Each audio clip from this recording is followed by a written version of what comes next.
हमारे यहाँ एक कहावत है कि सत सहिए के दोहरे, जो नावक के तीर देखन में छोटन लगे घाव करे गंभीर। 1874 में एक बिल अंग्रेज लेकर आए, ड्रामेटिक एक्ट बिल, क्योंकि उनको यह लगता था कि आजादी के आंदोलन, जो ये ड्रामा है, जो नाटक है, जो गीत है, ये जो गाया जाता है, सड़क पर उतरकर जो लोग गाते हैं, ये देशद्रोह है। जिसमें यह कहा जाता था कि 10 लोग यदि सड़क पर डांस करते हुए, गाते हुए, नाचते हुए, ड्रामा करते हुए यदि मिलेंगे, उन सबों को जेल हो जाए। उस एक्ट के आधार पर सभापति महोदय, क्या आपको नहीं लगता कि दूल्हा जो है वो बारात के साथ जेल चला जाता? ये 2 एक्ट मुझे लगता है कि सदन के लिए और ये देश के जानकारी के लिए है कि 1500 एक्ट जो हमने बदले हैं, उसमें से किस किस तरह के घटिया कानून अंग्रेजों के द्वारा बनाए हुए थे और उसको बदलने की आवश्यकता पड़ी। यहां कांग्रेस के युवराज आकर बात करेंगे कि उस पोर्ट पर जो है पकड़ा गया, ड्रग्स पकड़ा गया, वो पोर्ट ऐसे हो गया, वो पोर्ट ऐसे हो गया। कभी आपने सोचा कि 26/11 कैसे हो गया? बॉम्बे में इतनी बड़ी दुर्घटना हो गई, कभी उसके बारे में आपने सोचा कि आपके पास क्या अधिकार? ये लेडिंग बिल है क्या? कांग्रेस के जो लीडर ऑफ द अपोजिशन है राहुल गांधी साहब, उन्होंने बहुत कहा कि आपको मैन्युफैक्चरिंग के बारे में कुछ नहीं पता है। एग्रीड, हमको कुछ नहीं पता है भैया। सर, ये बिल देखने में छोटा लगता है। हमारे यहां एक कहावत है कि सत सहिए के दोहरे, जो नावक के तीर देखन में छोटन लगे घाव करे गंभीर। इसका क्या इंपैक्ट है? अभी हमारे पहले जो स्पीकर बोल रहे थे, उनको माननीय प्रधानमंत्री जी ने क्या किया पिछले 10-11 साल में, शायद उसके बारे में वो पूर्णतया समझते नहीं है या समझाना नहीं चाहते, या अपोजिशन का जो रोल है सभी बात का विरोध करना, वही विरोध करना चाहते।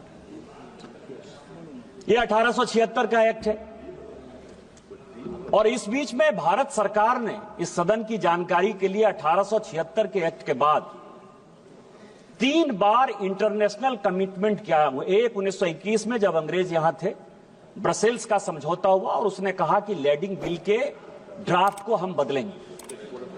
और दूसरा, जब कांग्रेस की सरकार थी, जनता पार्टी की सरकार, पहले 1978 में और फिर 1989 में जब राजीव गांधी जी थे, उन्होंने इंटरनेशनल फोरम पर यह बातें कही कि लेडिंग के बारे में जो वाहन पत्र है, जिसके बारे में कि लाना, ले जाना, सामान कैसे, किसकी डिलीवरी होगी, कौन उसका मालिक होगा, उसके लिए हम एक्ट में संशोधन करेंगे। और 1992 में फाइनली नरसिम्हा राव ने उस एक्ट पर साइन किया।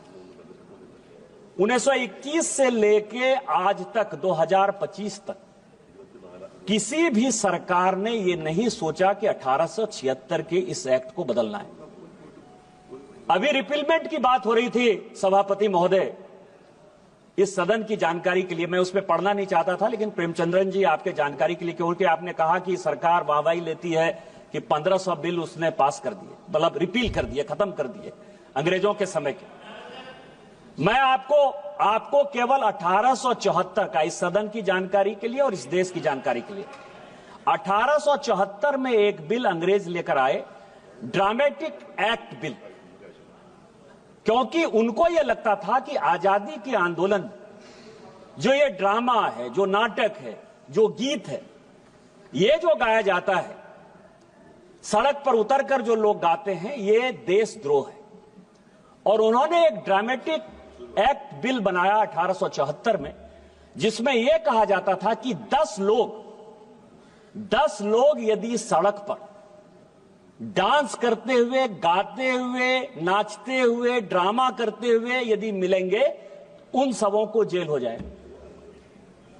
उस एक्ट के आधार पर सभापति महोदय, क्या आपको नहीं लगता कि दूल्हा जो है वो बारात के साथ जेल चला जाता? 1876 का एक्ट था, 2024 में हमारे प्रधानमंत्री जी ने बदला। क्या इस देश को यह पता है कि इस तरह के एक्ट हमने बनाए? बांस जो कि प्रत्येक घरों में होता है, वो घास है, उसको हमने वृक्ष बना दिया। पूरा का पूरा नॉर्थ ईस्ट की इकोनॉमी जो है बांस पर चलती थी। यह भी 150 साल से एक्ट था। क्या इसमें गरीब परेशान नहीं हो रहा था? क्या उसको रिपील नहीं कर देना चाहिए था? ये दो एक्ट मुझे लगता है कि सदन के लिए और ये देश के जानकारी के लिए है कि 1500 एक्ट जो हमने बदले हैं उसमें से किस किस तरह के घटिया कानून अंग्रेजों के द्वारा बनाए हुए थे और उसको बदलने की आवश्यकता पड़ी। वैसा ही 1876 का एक्ट है। अब आप समझिए कि पूरा, अभी बिजनेस एडवाइजरी कमेटी की मीटिंग थी, आज ही चर्चा चल रही थी कि हम टैरिफ पर बात करना चाहते हैं।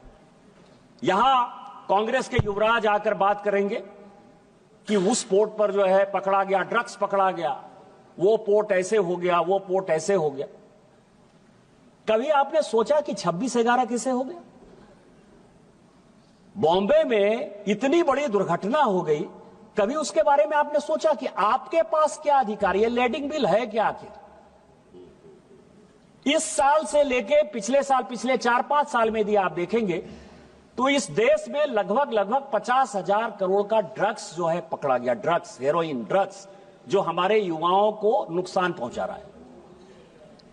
यदि आप बायलैटरल की बात करेंगे तो हम कहते हैं कि टेलीकॉम मैन्युफैक्चरिंग हमारा बढ़ रहा है और चाइना जो है, चाइना से गुड्स नहीं आना चाहिए। आप कहते हैं सिंगल प्लास्टिक यूज जो है हमको बंद कर देना चाहिए। आप ये कह रहे हैं कि मिनिमम इंपोर्ट प्राइस हमने लगा दिया। स्टील सेक्टर में जो डंपिंग यार्ड हमने यहां बना दिया है वो यहां नहीं आना चाहिए। एग्री? हम आपके सारे बात से सहमत हैं कि अमेरिका यदि टैरिफ यदि लगाएगा तो हमारा व्यापार जो है दूसरे जगह बढ़ना चाहिए और उसके लिए अपना देश बनाना चाहिए। हमारे यहां मैन्युफैक्चरिंग सेक्टर को बढ़ाना चाहिए। कांग्रेस के जो लीडर ऑफ द अपोजिशन है राहुल गांधी साहब, उन्होंने बहुत कहा कि आपको मैन्युफैक्चरिंग के बारे में कुछ नहीं पता है। एग्रीड, हमको कुछ नहीं पता है भैया, लेकिन कभी ये लेडिंग बिल तो पढ़ लेते कि हमने क्या किया। आज आप समझिए कि आप किसी कंट्री के साथ, जैसे पाकिस्तान के साथ हम अपना व्यापार नहीं करना चाहते। पाकिस्तान को हम दुश्मन देश मानते हैं और पाकिस्तान के साथ हमने व्यापार रोक दिया। चाइना के साथ हम अपना बिजनेस नहीं बढ़ाना चाहते। हमारे सिक्योरिटी का सवाल है, हमारे मैन्युफैक्चरिंग का सवाल है। टेक्सटाइल में हम पूरी दुनिया में आज जिस तरह से बांग्लादेश के हालात हैं और पूरे चाइना के हालात हैं, हम टेक्सटाइल के साथ बढ़ना चाहते हैं। लेकिन यदि बढ़ना चाहते हैं आप, तो यदि शिपिंग संघाई पोर्ट से हुआ और संघाई पोर्ट सिंगापुर चला गया, यदि किसी आदमी ने चाइना से टेक्सटाइल को हमारे यहां के लिए भेजा और उसने कहा कि ये सिंगापुर जाएगा और सिंगापुर से नाम बदलकर वो फिर यदि हिंदुस्तान आ जाएगा, तो हम तो कहेंगे कि इसका जो डेस्टिनेशन पोर्ट है, डेस्टिनेशन पोर्ट है, वो तो सिंगापुर है। उसी तरह से ऑयल के बारे में मान लीजिए कि कई एक देशों के साथ हमने, अभी सीरिया को हमने बैन किया हुआ है, लीबिया को हमने बैन किया हुआ है।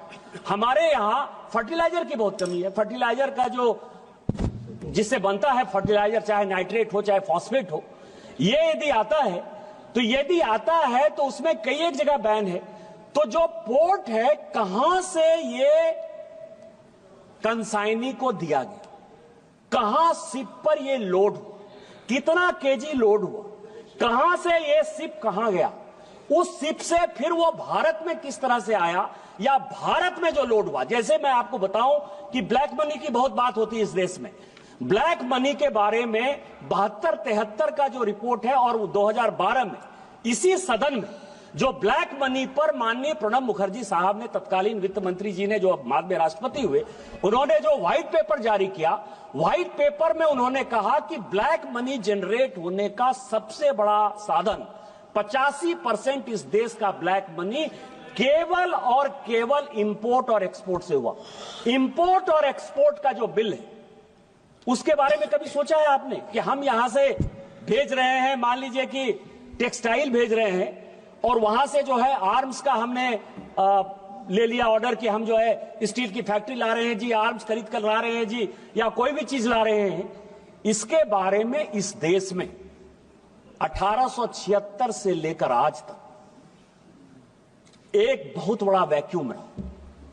जिस इलेक्ट्रॉनिक्स की बात करते हैं कि ई बिलिंग होनी चाहिए, इलेक्ट्रॉनिक बिलिंग होनी चाहिए, प्रेमचंद्रन साहब आपकी जानकारी के लिए पूरी दुनिया में 45 मिलियन बिलिंग होती है, लैडिंग होती है। उसमें से पूरी दुनिया, आपने अमेरिका का उदाहरण दिया, क्योंकि दूर का ढोल सुहाना होता है। अमेरिका को मान लीजिए कि अमेरिका बहुत डेवलप्ड है, बहुत अच्छा कर लिया होगा। चीन बहुत डेवलप्ड है, बहुत अच्छा कर लिया होगा। यूरोप पूरा अच्छा कर लिया होगा। इस सदन की जानकारी के लिए कि इलेक्ट्रॉनिक बिलिंग लैडिंग का केवल और केवल 2.1% होता है पूरी दुनिया, केवल 2.1% होता है। यदि 2.1% होता है तो हम तो कम व्यापार करते हैं। हमारी इकोनॉमी तो 4 ही ट्रिलियन की है। यूएस की इकोनॉमी हमारे से कितने आगे होगी, यूरोप की कितनी आगे होगी, इंपोर्ट एक्सपोर्ट चाइना का कितना ज्यादा होगा। वो क्यों नहीं करते इलेक्ट्रॉनिक? तो इसीलिए हम जितना कर पा रहे हैं, शायद इस दुनिया में बहुत कम ऐसा देश होगा करना चाहिए। इसीलिए मैं कह रहा हूं कि जब हम बिल पर चर्चा करते हैं तो बिल को एक सही परिप्रेक्ष्य में देखने की आवश्यकता है। अगर आप ये वीडियो YouTube पर देख रहे हैं तो हमारे चैनल को सब्सक्राइब कर बेल आइकन दबाएं, और Facebook पर देख रहे हैं तो हमारे पेज को लाइक करें। 8 मिलियन प्लस सब्सक्राइबर, आपके इस भरोसे के लिए बहुत धन्यवाद।